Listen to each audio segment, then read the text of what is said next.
EPF உறுப்பினர்களுக்கு இன்னும் சில நாட்களில் மிகப்பெரிய செய்தி ஒன்று கிடைக்க வாய்ப்புள்ளது.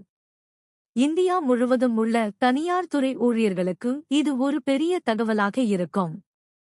ஊழியர் வருங்கால வைப்பு நிதி அமைப்பின் இபிஎஃப்ஓ கீழ் ஊதிய வரம்பை 15,000 ரூபாய் இலிருந்து 21,000 ரூபாய் ஆகஸ்ட் உயர்த்துவது குறித்து மத்திய அரசு பரிசீலித்து வருவதாக கூறப்படுகிறது. ஊதிய உச்சவரம்பை அதிகரிக்க வேண்டும் என்ற கோரிக்கை நீண்ட காலமாக இருந்து வருகிறது.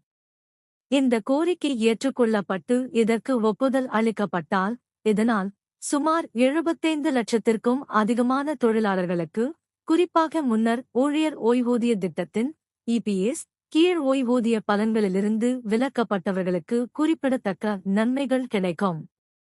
இபிஎஃப்ஓ ஊதிய உச்சவரம்பை உயர்த்துவது என்றால் என்ன? இதனால் ஊழியர்களுக்கு கிடைக்கும் நன்மைகள் என்ன? இதை பற்றி இந்த பதிவில் விரிவாக காணலாம்.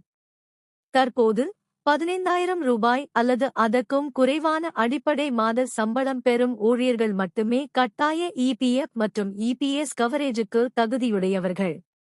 ஊழியர்கள் மற்றும் நிறுவனங்கள் இரு தரப்பும் அடிப்படை சம்பளத்தில் தலா 12% இபிஎஃப் கணக்கில் இபிஎஃப் அக்கவுண்ட் பங்களிக்கின்றனர்.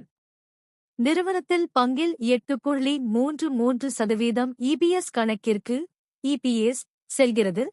இது மாதத்திற்கு 1,250 ரூபாய் ஆகஸ்ட் வரையறுக்கப்பட்டுள்ளது. இருப்பினும் சம்பள உச்சவரம்பு 21,000 ரூபாய் ஆகஸ்ட் திருத்தப்பட்டால், இந்திய பணியாளர்களில் பெரும் பகுதியினர் பின்வருவனவற்றிற்கான தகுதியை பெறுவார்கள்.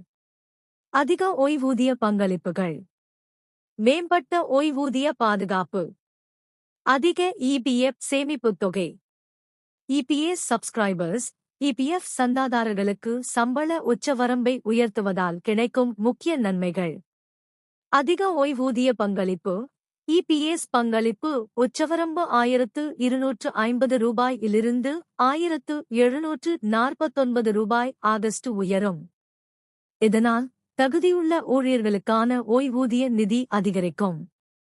அதிக ஊழியர்கள் இதன் கீழ் கவர் செய்யப்படுவார்கள். முன்னர் இபிஎஸ் இலிருந்து விலக்கப்பட்ட 15,001 ரூபாய் முதல் 21,000 ரூபாய் வரை